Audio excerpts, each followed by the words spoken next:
おお、麦わらの一味がベガパンクの味方を。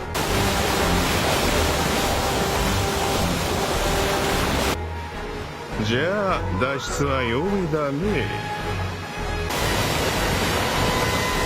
だがおそらく想像通りの結果にはならねえよ。予定通り進めな。可能な限りの軍艦をエッグヘッドへ。No mundo de One Piece, uma aliança pirata normalmente acaba em traição. Mas será que essa regra se aplica apenas a piratas? Pois agora podemos estar diante de dois traidores, sendo que cada um pode estar de um lado diferente, pois entre os maiores cientistas pode haver um traidor, assim como parece ter surgido um entre os agentes da Cip Zero. Além disso, como os Mugiwaras vão conseguir escapar de Egghead agora que Kizaru está indo para lá com uma frota de navios sob seu comando? Se você quer saber tudo o que rolou no episódio 1102 de One Piece e muito mais, vem comigo que eu vou falar sobre isso agora.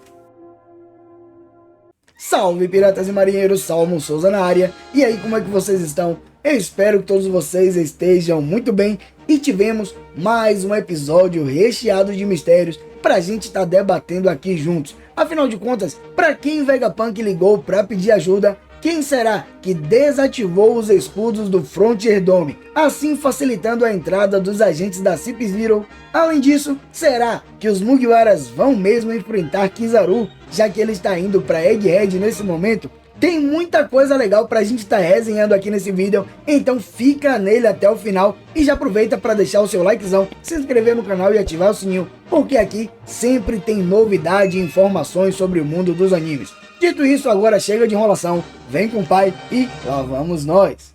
O título do episódio 1102 de One Piece é Sinistros Estratagemas, a operação de fuga de Egghead. O episódio começa com Bartolomeu Kuma voando no céu, logo depois dele ter deixado o exército revolucionário. Em seguida, a cena muda e podemos ver que Rob Lute já se recuperou do ataque de Luffy. Então ele para diante do corpo desmaiado de Sentomaru e junto com ele já se encontram Kako e Stussy. Stussy sugere que esperem pela marinha, mas Lute diz que se esperar muito, os inimigos podem fugir.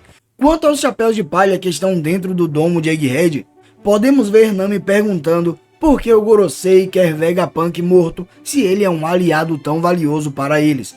Vegapunk diz que o governo teme que ele volte o seu vasto intelecto contra eles, apesar de ele nunca ter tido tais intenções.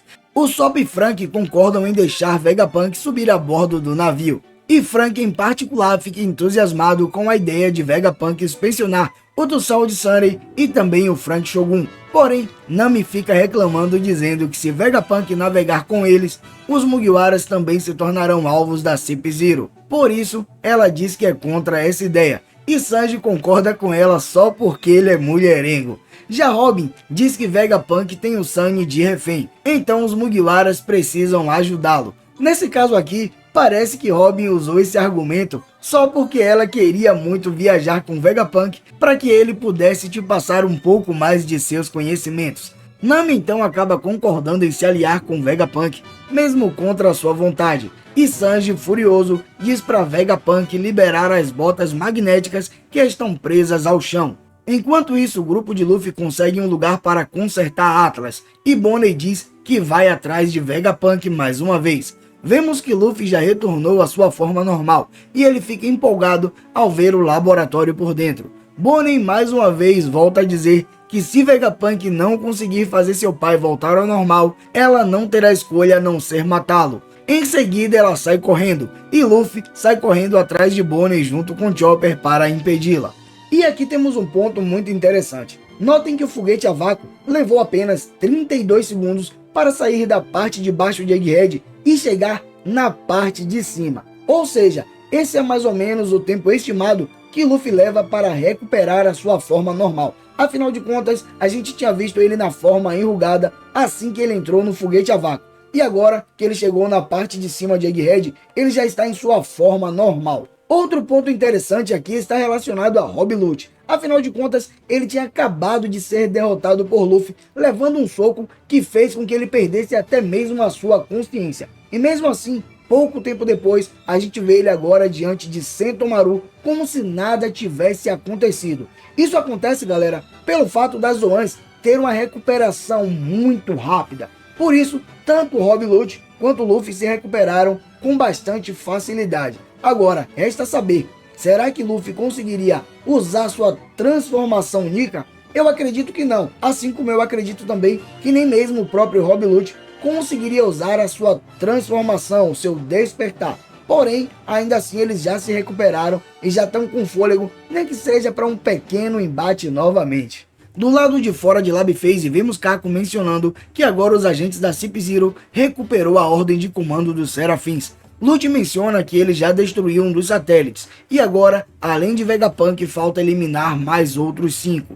Ele continua falando e diz que o problema maior a partir de agora é o escudo de defesa do domo principal. Assim, ele ordena os agentes da Cip Zero e os Serafins para destruírem todos os navios da ilha e bloquearem todas as rotas de fuga. A cena muda e vemos agora Kuma chegando ao seu destino. Porém, ele acaba se batendo com a muralha da Headline e em seguida ele cai em Redport, que fica na base da Headline. Todas as pessoas começam a reagir confusas sobre o motivo dele ter retornado depois de fugir de Mary Joyce. Em seguida, eles começam a correr com medo de Kuma após ele se levantar. Os marinheiros são contatados para confrontá-lo, pois sua programação e propósitos atuais são desconhecidos. Agora eis a questão, por qual motivo Bartolomeu Kuma foi parar na Headline? Eu até então imaginava que ele estaria indo para Egghead para ajudar Bonnie de alguma forma, mas como ele foi parar na Headline, eu só consigo fazer um paralelo com um robô ancestral que atacou Mary Joyce há 200 anos atrás. Mas então por que Kuma está seguindo os passos dele? Como a gente já sabe, Bartolomeu Kuma teve todas as suas memórias retiradas. Além disso, ele foi modificado para se tornar um robô através do próprio Vegapunk. Então fica a pergunta, será que o Dr. Vegapunk não usou nenhuma peça do robô ancestral que talvez estivesse envolvido com sua memória e passou para Kuma? Talvez agora por isso Kuma está reagindo dessa forma, imitando alguns passos do robô ancestral? A cena volta para Egghead e Stu se pergunta a Lute se ele está falando sério sobre ignorar a ordem da marinha de esperar por reforços. E Lute confirma que sim, já que ele não reconhece Luffy como um Yonkou. O engraçado aqui é ver Rob Lute ainda continuando com sua arrogância, porque quando ele chegou em Egghead dava até para entender. Não, ele falando, agora eu tenho uma Zoan despertada, eu vou derrotar você, Mugiwara. Mas ele levou um pau sem nem mesmo acertar um golpe sequer em Luffy. E um cara desse ainda vem pra cá pra dizer que não considera Luffy um Yonkou. Talvez ele estivesse imaginando, se fosse Kaido, teria me derrotado apenas por um golpe. Porém, tem que levar em conta que Luffy apenas brincou com ele o tempo todo. Na Lab Phase, enquanto olha através de um monitor, Shaka comenta como a Cip Zero está bloqueando todas as saídas e provavelmente vão destruir todos os navios que eles pretendem usar para escapar. Ele também diz que queria sair de fininho sem que ninguém percebesse. Afinal de contas, o Vega Force 1 só consegue voar dentro da ilha. Lilith fica animada com a perspectiva de lutar e vingar Atlas, mas Pitágoras diz que duvida que alguém possa atravessar a barreira do domo de Lab Phase e pede para Lilith não sair de lá de dentro somente para enfrentar os agentes da Cip Zero. Porém, Lilith pergunta se então é para eles ficarem lá dentro esperando a morte chegar. Vegapunk diz que acha que o conflito parece ser inevitável. Enquanto isso, York fica apenas perguntando se o que está acontecendo é algo divertido. Lilith se empolga novamente com a ideia da batalha, porém, Shaka diz que é melhor não agir sem pensar. Lilith então pergunta a Shaka por que eles não podem revidar, e Shaka diz a ela que o seu principal objetivo não é atacar por vingança, e sim garantir que o Dr. Vegapunk, que é o corpo principal, escape ileso. Lilith então responde que a atitude de bonzinho de Shaka deixa ela irritada. Sanji, que está na mesma sala, acaba se perguntando por que Luffy ainda não apareceu por ali. Enquanto isso, Nami, Robin e Usopp falam um com os outros e perguntam se os Vegapunks vão começar uma guerra, pois agora eles dependem de como essa situação vai se resolver. Vemos Edson falando que teve uma ideia de uma invenção útil, mas nesse momento ele não tem tempo nem recursos para conduzi-los. Então, mais vale um burro vivo do que um doutor morto. Em seguida, Vegapunk vê na tela do monitor o corpo desmaiado de Sentomaru diante dos agentes da Cip Zero. Por isso, ele acaba pensando alto, pedindo desculpas a Sentomaru pelo que aconteceu com ele, enquanto Pitágoras diz que eles ainda têm mais um aliado na ilha. Edson desaconselha isso porque chamar esse aliado faria com que ele perdesse sua vantagem no momento. Além disso, ele também seria caçado pelo governo mundial. Mesmo assim, Vegapunk liga para o aliado e ele responde que vai ajudar, pois estava apenas esperando essa ordem. Edson comenta que agora a fuga deles deve ser fácil, já que eles terão esse tipo de ajuda. E Lilith diz que vai pegar o navio no porto usando o Vega Force 1. E olha só como Oda gosta de brincar de criar mistérios. Afinal de contas, quem será essa pessoa que pode ajudar o Dr. Vegapunk? Uma coisa ficou clara.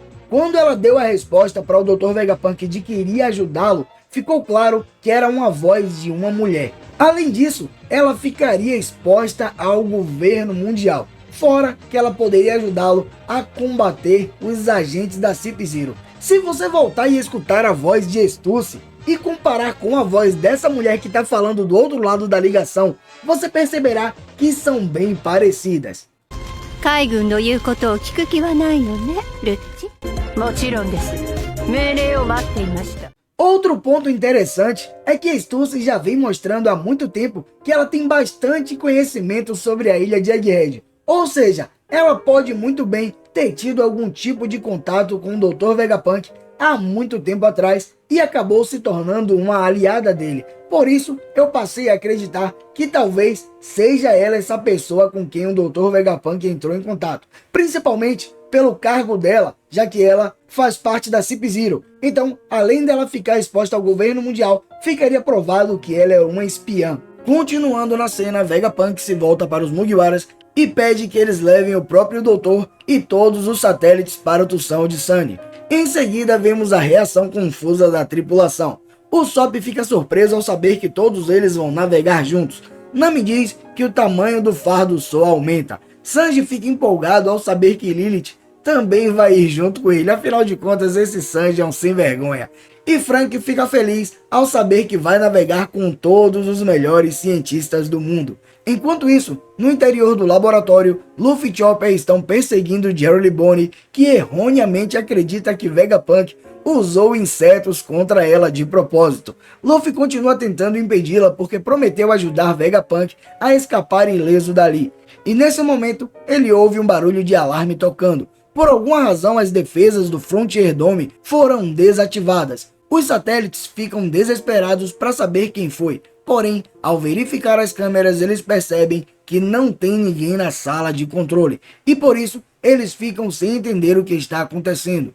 E aqui temos mais um mistério adicionado por Oda. Reparem que todos os satélites junto com o Dr. Vegapunk se encontram no laboratório junto com os Mugiwaras. A única que não está lá é Atlas, mas como ela tinha sido bastante destruída por Rob Lute, ela estava sofrendo alguns reparos. Ou seja, mais um mistério aí. Quem será que desligou as barreiras do Frontier Dome?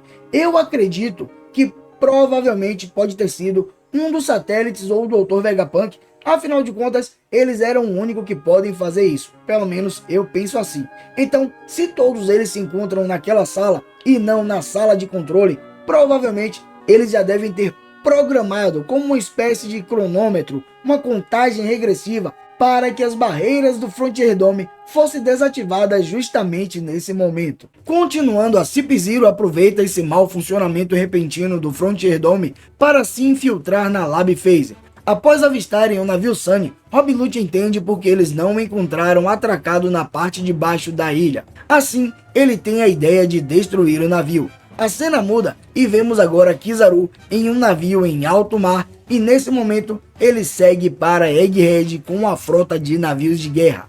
Ele diz que teoricamente os chapéus de palha se unindo a Vegapunk facilitaria a fuga do doutor. Porém, as coisas não vão ser bem assim. E olha só que lindo! Até então Egghead parecia ser um arco de transição para Elbaf. Pelo visto, parece que isso não vai acontecer e uma eminente guerra está prestes a surgir. Porém, Luffy agora e os Mugiwaras estão muito mais fortes. Então, será que nesse momento eles já são páreos para um dos 3 primeiros almirantes que foram apresentados? Como por exemplo, Kizaru, Akainu e Aokiji? Uma coisa é fato, o episódio acabou desse jeito. Por mais que tenha tido algumas revelações interessantes e alguns mistérios adicionados, ainda assim eu achei que fosse adaptar pelo menos até a parte que os agentes da Cip Zero tentariam destruir o navio Sunny.